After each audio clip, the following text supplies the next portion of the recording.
The Filipino sun beat down on the streets of Manila that Sunday afternoon as Manny Pacquiao drove his luxury car toward Greenbelt Mall, one of the capital's most prestigious shopping centers.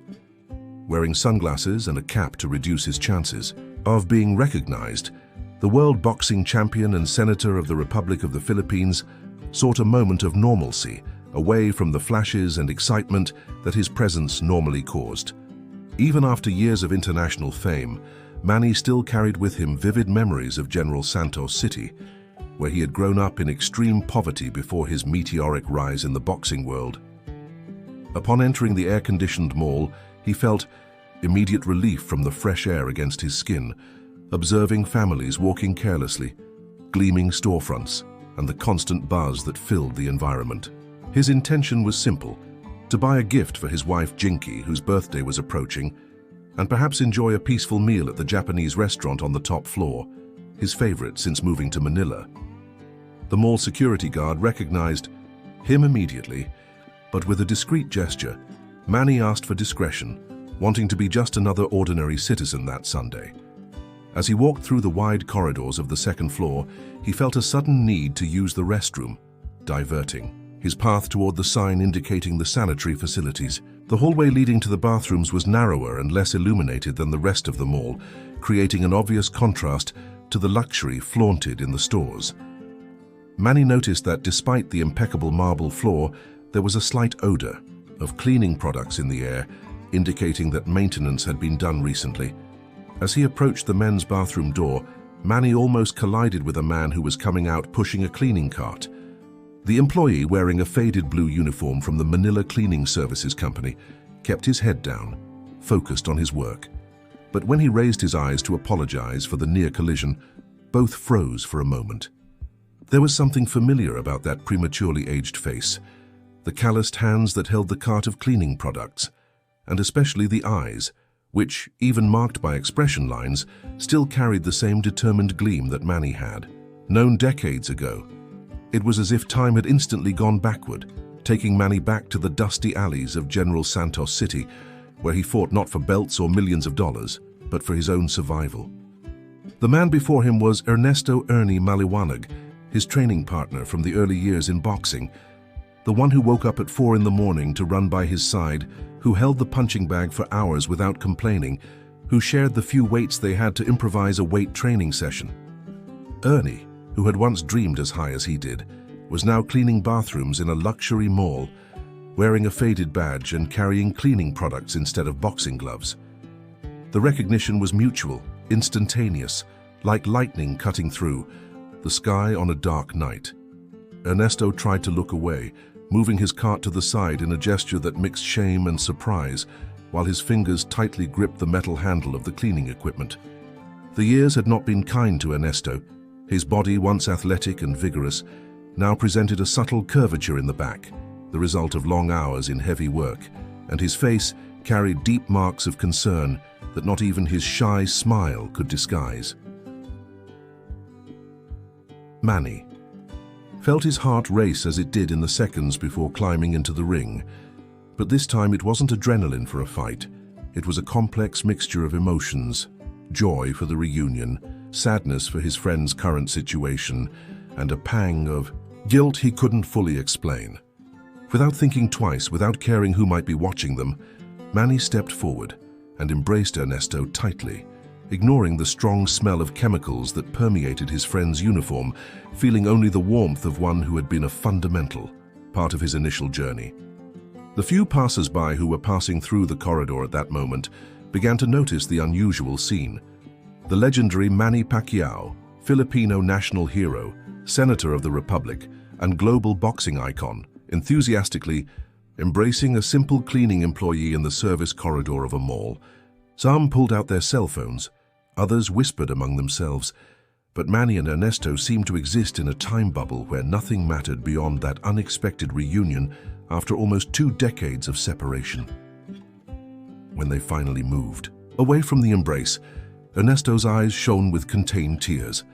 A mixture of pride and shame stamped on his countenance. He tried to organize his uniform wrinkled by the hug, adjusting the badge that hung crookedly on his chest, an automatic gesture of someone accustomed to looking presentable even in the humblest circumstances. Manny, in turn, kept a firm hand on his friend's shoulder, as if fearing he might disappear if he let go, his eyes examining every detail of that familiar face that time had transformed. The mall's cleaning supervisor, a middle-aged man named Rafael Domingo, known for his rigidity with employees, approached with hurried steps when he noticed the crowd that was beginning to form. His face showed a mixture of irritation at the interruption of service and confusion upon realizing who was at the center of that small commotion. Rafael hesitated for a moment, his index finger raised toward Ernesto in a clear intention to reprimand him, but froze upon recognizing Manny Pacquiao, his expression quickly transforming from authority to astonished admiration as he tried to process the surreal scene unfolding before his eyes. Supervisor Rafael remained paralyzed, his finger still pointed in the air, now trembling slightly as his mind processed the situation. Other mall employees began to approach discreetly, attracted by the whispers of customers and the unmistakable presence of the national idol. Manny, sensing Ernesto's growing discomfort in the face of unexpected attention, made a quick decision, characteristic of his decisive moments in the ring. With a gentle gesture, he guided his friend away from the busy corridor, toward a more private area near the emergency exits. As they walked side by side, Manny noticed the details that time had added to Ernesto. The slight limp in his right leg, probably the result of some poorly healed injury, the dark spots on his hands, silent witnesses to years of work with chemicals, and especially the downward gaze, so different from the confident young man who dreamed of conquering the world through boxing. Ernesto Maliwanag, who had been known as the Flash in the small amateur tournaments of General Santos City for his impressive speed, now moved with the caution of someone who fears taking up too much space in the world. In the calmer area near the emergency exits, illuminated only by security lights and free from the buzz of the mall, the two friends could finally face each other properly. There was no need for words to express the whirlwind of shared memories that crossed their minds. The improvised training on vacant lots, the sandwiches divided when hunger struck, the promises made under the starry sky of General Santos City that one day both would be champions and would lift their families out of poverty. A promise that only one of them had managed to fulfill.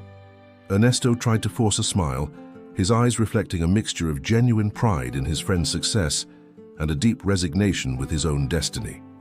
His posture still carried traces of the athlete he once was, but years of hard work had taken their toll, subtly curving his shoulders as if they carried not only the weight of brooms and buckets, but also of dreams forcibly abandoned by life's circumstances. He discreetly pointed to his badge, where in addition to his name it read, 10 years of service, a modest achievement compared to Manny's world titles, but which represented a decade of honest effort to support his family. Manny felt a knot form in his throat as he thought about the divergent paths their lives had taken, since the days when they shared the same pair of training gloves, taking turns every round because they couldn't afford 2 pairs. While he traveled the world, accumulating victories, fame, and fortune, Ernesto had remained in the Philippines, fighting a different battle, equally arduous, but without flashes, without glory, without the millions of dollars that now allowed Manny to enter that same mall to buy expensive gifts without even looking at the prices. It was at that moment, under the cold light of the emergency exits of a luxury mall in Manila, that Manny Pacquiao, the global boxing icon, felt the real weight of the inequality that separated their stories. The mall's security guards, alerted by the small crowd that had formed earlier, located Manny and Ernesto in the restricted area.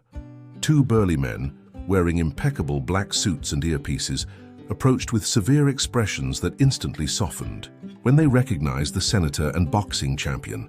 Fernando Bulacan, the head of security, a former military man with an always rigid posture, greeted Manny respectfully, offering to escort him to a VIP room where he could have more privacy, simultaneously casting an interrogative look at Ernesto, clearly questioning his presence there. With the diplomacy acquired in years of public life, Manny thanked the offer, but explained that Ernesto was his personal guest, surprising both the security guards and his friend himself. With an arm around Ernesto's shoulders, Manny informed that he would like to take him to lunch at the Japanese restaurant on the top floor, the exclusive Sakura Gardens, known for its high prices and select clientele. The contrast couldn't be more evident. Ernesto, in his faded blue cleaning uniform, with stains from chemicals and a badge hanging from his pocket, next to Manny Pacquiao in his designer clothes and a watch that cost more than a cleaning employee's annual salary. Fernando Bulacan hesitated briefly, his gaze alternating between Ernesto's uniform and the determination on Manny's face. But years of training had taught him never to question important figures. With a discreet gesture, he instructed the other security guards to clear the way, while activating his radio to inform the restaurant about the special guests who were on their way. Manny noticed Ernesto's growing discomfort, who now looked at his own calloused hands and stained uniform, clearly embarrassed at the prospect of entering a luxury establishment in those conditions. Sensitive to his friend's dilemma, Manny suggested a small change of plans, asking Fernando to lead them, first to the Lacoste store on the second floor. The security guard promptly nodded, reorganizing the small entourage that now attracted curious glances wherever it passed. Manny Pacquiao, national hero, walking side by side with a cleaning employee, followed by elite mall security. Customers pulled out their phones to record the unusual moment, while salespeople strategically positioned themselves at the entrances of stores, hoping that the famous boxer would choose their establishment to visit.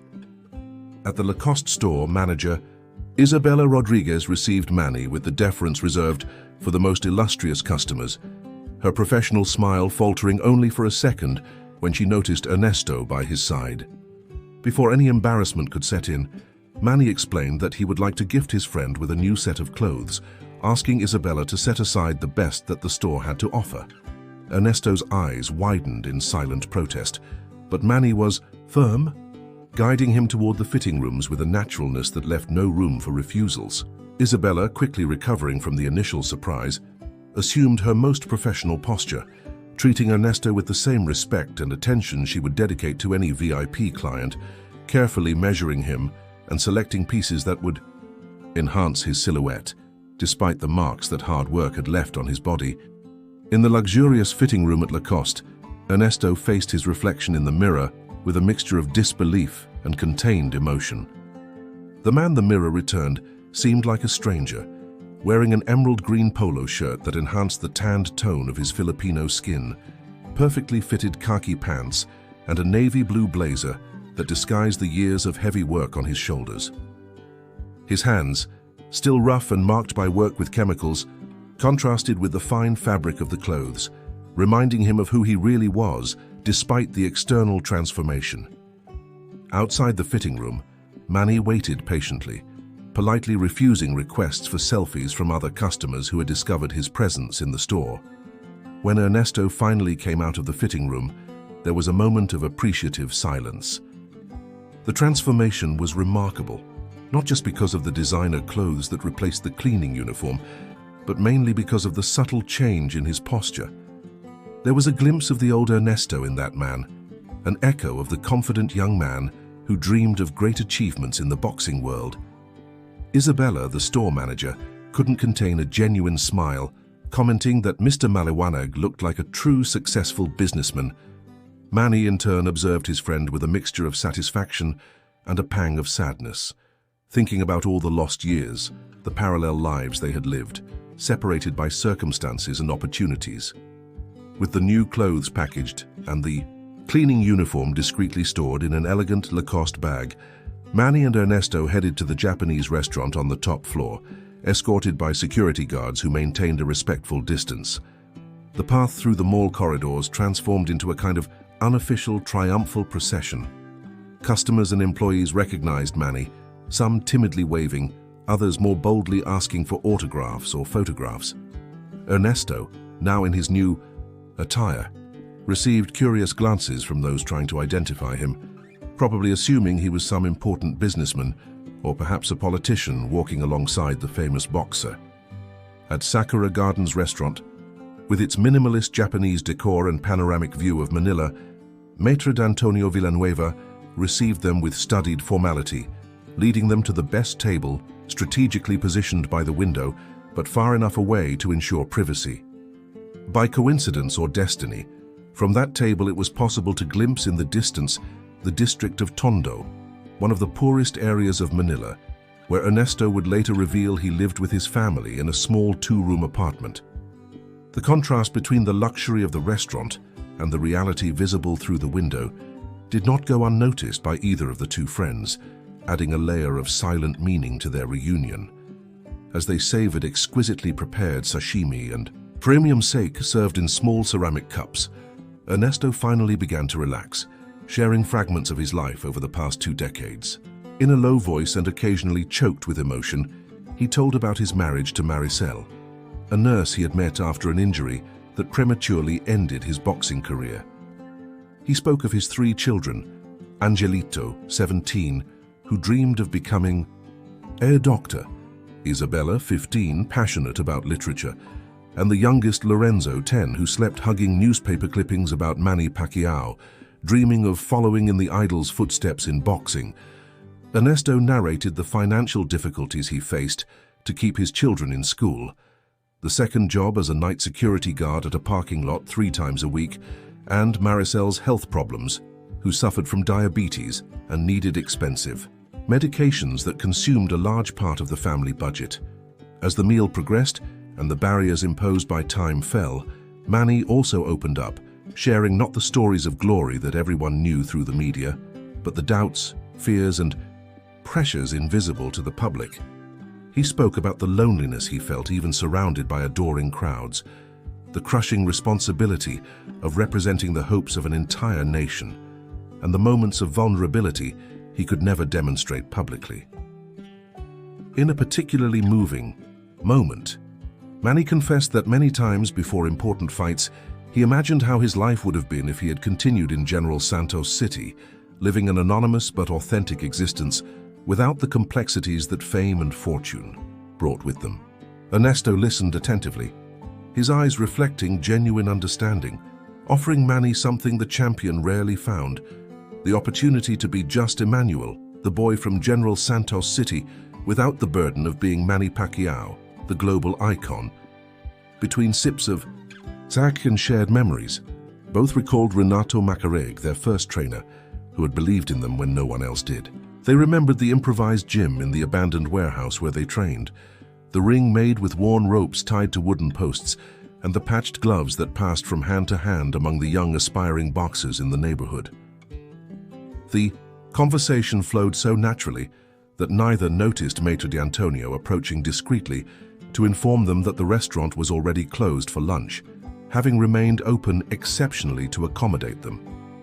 Surprised, they looked around and realized they were the only remaining customers, and that the sunlight was already beginning to change angle, indicating mid-afternoon. Manny made a gesture of apology, leaving a generous payment that included a substantial tip for the team that had extended their hours. As they stood up, Ernesto suddenly seemed to remember his reality, his eyes instinctively seeking the clock on the wall, calculating how many hours of work he had missed and the impact that would have on his already modest payment. Sensing his friend's concern, Manny suggested they take a walk around the mall before resolving the situation with the cleaning company supervisors. With slow steps, savoring each other's company after so many years, they walked through the now busier corridors with the afternoon public. They passed an electronics store where a large television was showing a replay of Manny's historic fight against Oscar de la Hoya, considered by many as the defining moment when the Filipino boxer definitively conquered global superstar status. Ernesto stopped, observing with genuine admiration his friend's performance on the screen, his face illuminated by a proud smile that for an instant erased the marks of fatigue accumulated over the years. Continuing the walk, they arrived at a bookstore where Manny insisted on entering upon hearing Ernesto mention his daughter Isabella's interest in literature. In the imported books section, Manny carefully selected a collection of classics in special editions, as well as English dictionaries and university exam preparation books, explaining to his surprised friend that they were gifts for the young woman who dreamed of becoming a writer. In the sporting goods store next door, he repeated the gesture, choosing professional boxing equipment for little Lorenzo, including personalized gloves with the boy's name embroidered, a luxury that neither Manny nor Ernesto could even imagine in their youth. And finally, in the computer store, he acquired a state-of-the-art laptop for Angelito, an essential tool for the young man who aspired to a medical career, adding a tablet with educational applications installed. With arms loaded with shopping, bags and hearts full of rediscovered emotions, Manny and Ernesto headed to the administrative office of the mall, where General Manager Antonio Villalobos awaited them, having been previously informed of the unusual situation. The spacious office, decorated with framed photos of celebrities who had visited the establishment, including several of Manny himself at previous events, now witnessed a meeting of a completely different nature.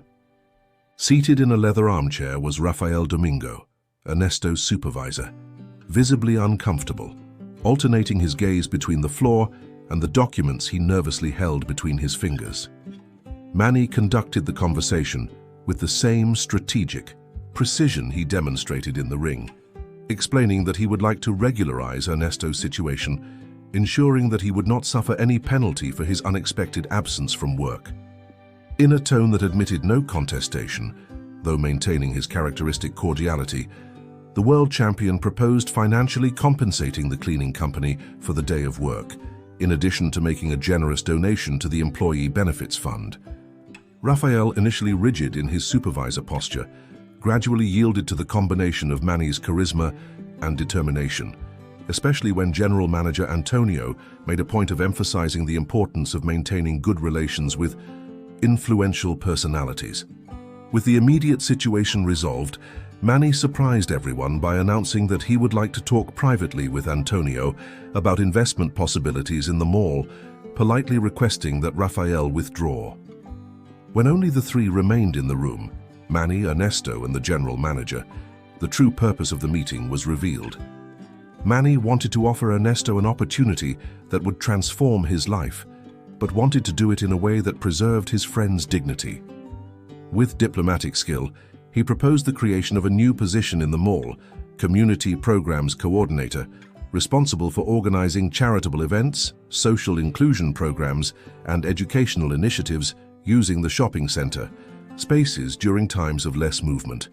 Antonio Villalobos, quickly perceiving the advantages in terms of public image and the potential publicity return of a partnership with Manny Pacquiao, showed enthusiasm for the idea, especially when Manny mentioned that he would personally sponsor the first projects through his foundation. Ernesto observed the conversation with teary eyes, unable to fully process the drastic change that was taking shape in his life.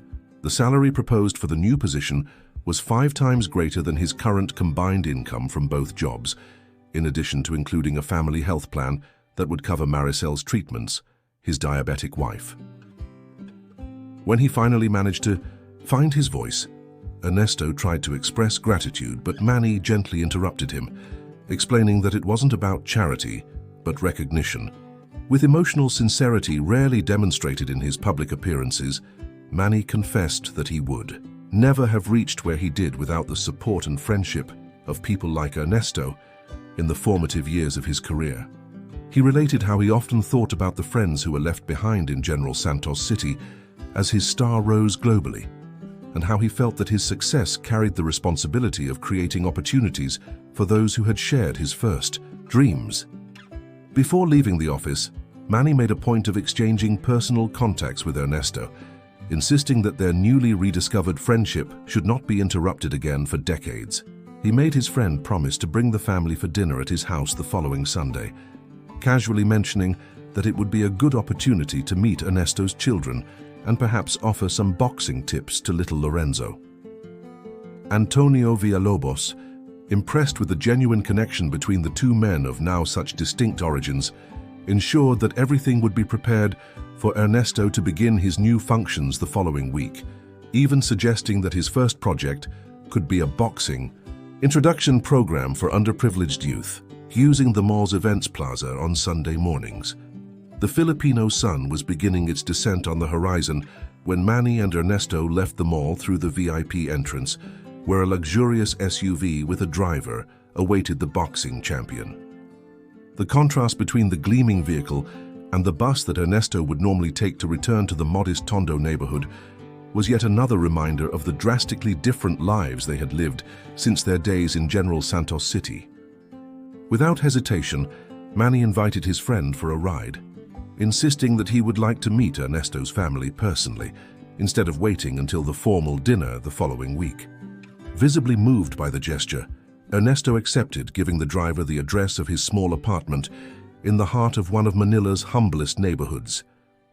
During the journey through the congested streets of the Filipino capital, Ernesto looked out the window of the luxury vehicle with a contemplative expression, observing the city he knew so well from a completely new perspective. The same streets he traveled daily on the crowded bus now paraded before his eyes through the tinted glass of an SUV equipped with all imaginable comforts. He commented in a low voice how strange it was to see the same places from such a different angle, an observation that carried meanings far beyond the literal. Manny, seated beside him, nodded understandingly, reflecting on how life was often defined more by perspective than by circumstances themselves. Upon arriving at the modest three-story building without an elevator where Ernesto resided, the driver couldn't hide his surprise, clearly unaccustomed to taking his illustrious passenger to such humble neighborhoods. Manny, however, exited the vehicle naturally, personally carrying some of the bags with gifts, refusing the driver's offer to do so. As they climbed the narrow stairs to the third floor, the smell of home-cooked food and the sound of children playing filled the environment, creating an atmosphere of community life that somehow reminded Manny of the times of his childhood, before luxury and the isolation of fame became his daily reality. The reaction of Ernesto's family upon seeing Manny Pacquiao at their door was a mixture of absolute shock and uncontainable joy. Maricel, Ernesto's wife, a woman of serene beauty despite the visible signs of diabetes that afflicted her, initially thought she was hallucinating when she opened the door and found the national idol next to her husband, both loaded with bags from luxury stores. The three children, Angelito, Isabella, and little Lorenzo, were momentarily paralyzed, unable to process the presence of their hero in their modest home, until Lorenzo, recovering first from the initial shock, ran to fetch his autographed poster of Manny, kept as a treasure in his shared room. The following hours passed in an improvised celebration that no member of the Maliwanag family would ever forget. Maricel, overcoming her initial nervousness, insisted on preparing a special meal with the simple ingredients she had available, creating a modest but full of flavor and care banquet. Manny sat at the small kitchen table, refusing the place of honor they tried to offer him, preferring to participate in the meal as an old family friend and not as the celebrity the world knew. The two-bedroom apartment, decorated with simplicity and maintained with evident pride despite financial limitations, became that night the scene of one of the most genuine encounters Manny had experienced in years. Lorenzo, recovered from his initial shyness, couldn't contain his excitement, bombarding Manny with questions about boxing techniques and details of his most famous fights. The champion responded with patience and enthusiasm, occasionally demonstrating postures and movements in the limited space of the living room, to the delight of not only the boy, but the entire family. When he delivered the personalized gloves to the young man, Lorenzo embraced the gift as if it were the most precious treasure in the world, his eyes shining with tears of pure happiness as he promised to train every day to one day become a champion like his idol. Manny, touched by the childlike sincerity, knelt to be at the boy's height, explaining that more important than the titles were the values that boxing taught: discipline, perseverance, and respect. Isabella, initially the most reserved of the three siblings, gradually opened up upon discovering that Manny was an appreciator of literature, contradicting the one-dimensional image many had of the boxer. When she received the collection of classic books and study materials, the teenager couldn't hold back her tears, explaining with a choked voice how those resources, inaccessible to the family due to high costs, would transform her study possibilities. Manny, moved by the young woman's gratitude, shared how education had been fundamental in his own journey, allowing him to navigate the complex worlds of fame and politics, and promised to introduce her to some contacts at universities who could help with her dream of becoming a writer. Angelito, the oldest and most serious of the children, expressed deep gratitude for the laptop, explaining how that tool would completely change his possibilities for preparation for medical school admission exams. With maturity beyond his 17 years, the young man shared his determination to become a doctor to help underprivileged communities like theirs, mentioning how his mother's condition had inspired his interest in medicine. Manny, impressed with the teenager's clarity of purpose, promised to connect him with the medical foundation he maintained, where he could obtain mentorship from experienced professionals and potentially a complete scholarship if he maintained his excellent academic performance. As the night progressed and conversations flowed naturally between laughter and occasional moments of deep emotion, Manny observed the dynamics of the Maliwanag family with a feeling that mixed admiration and a subtle melancholy.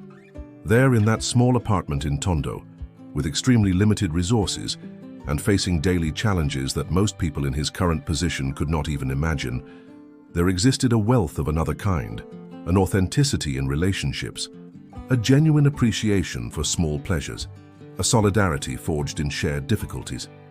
It was a powerful reminder that the true value of life could not be measured in world titles or bank accounts, but in the human bonds we cultivate and the positive impact we cause in the lives we touch. Before saying goodbye late at night, Manny made a point of confirming all the details of Ernesto's new position, ensuring that the transition would be smooth and that the necessary support would be available. More importantly, he reinforced that this was not just a one-time gesture, but the beginning of a permanent reconnection between their lives. He delivered to Maricel an envelope containing information about a specialized diabetes clinic where she would receive complete treatment, funded by Manny's foundation, and cards with personal numbers where the family could contact him directly, without intermediaries. Upon leaving the modest apartment in Tondo, descending the stairs that now seemed loaded with symbolic meaning, Manny Pacquiao, world champion in 8 different categories, Senator of the Republic, global icon, and one of the most recognized personalities on the planet, felt strangely light. The unexpected reunion with Ernesto in a mall bathroom had triggered not only an opportunity to transform his old friend's life, but also to reconnect with parts of himself that had been gradually obscured by the blinding glow of fame and success. In the simplicity of that home, in the genuine expressions of that family, Manny had found a precious reminder of his own origins and the fundamental values that had guided his extraordinary rise from the dusty streets of General Santos City to the highest pinnacles of world sport.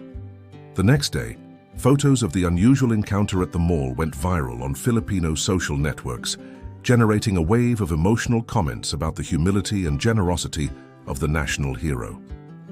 Reports highlighted the story of friendship recovered after decades, transforming the episode into a powerful parable about loyalty, gratitude, and the importance of not forgetting one's own roots, no matter how high one reaches in life. But for Ernesto Maliwanag and his family, as well as for Manny Pacquiao himself, the true meaning of that reunion transcended the headlines and likes on social networks by far. It was a silent but eloquent testimony of how destiny sometimes weaves its stories in unexpected patterns, reuniting paths that seemed irremediably separated, and reminding everyone that in life's twists and turns, we should never underestimate the transformative power of an act of genuine recognition.